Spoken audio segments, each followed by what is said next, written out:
That night, Jace returned to the apartment he shared with Kai, his mind swirling with the tension of the evening.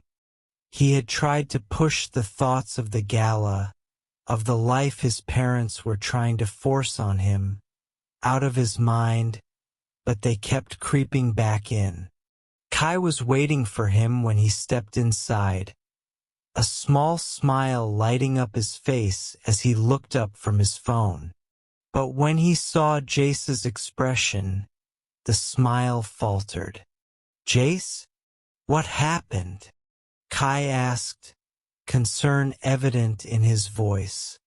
"You look like you're carrying the weight of the world." Jace stood still for a moment, trying to find the right words, the right way to explain everything without breaking Kai's heart, without revealing just how deeply he was hurting. "They want me to go to the gala," Jace said quietly.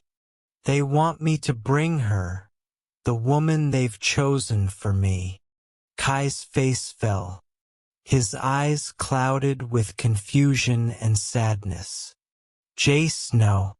You can't do this. You can't keep pretending." "I have no choice," Jace replied, his voice thick with emotion. "I promised my father I would end things. I promised I'd come back. But I can't lose you, Kai. I can't." Kai stepped forward, taking Jace's hand in his touch warm and grounding. "Jace, I know you're doing this for me, for my safety, but this isn't you. You're sacrificing everything for a life that isn't even your own. You can't live like this." "I don't know what else to do," Jace whispered, his voice breaking. "If I don't play along, they'll hurt you. They'll hurt your family. And I can't live with that." Kai shook his head, his expression fierce and pained. "I don't want you to destroy yourself for me. You don't have to make that choice, Jace. We don't have to make that choice."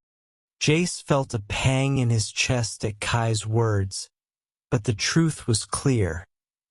The walls of his family's power were closing in on him, and no matter how much he wanted to protect Kai, the weight of that promise felt unbearable. His family had forced him into a corner, and the only way out seemed to be through the carefully laid out path they had set for him. But it was killing him. The next few days were a blur of meetings and tension-filled interactions with his family. His father pushed him harder than ever, reminding him of the consequences if he didn't comply. Jace felt as though he were walking a razor-thin line, every misstep threatening to ruin everything he cared about. By the time the gala arrived, Jace was drained, emotionally, mentally, and physically.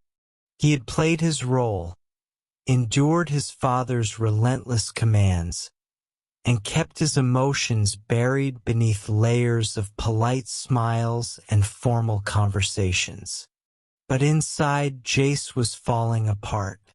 As he walked into the grand ballroom, surrounded by the city's elite, Jace felt more alone than ever. The woman beside him, his supposed fiancée, was a stranger.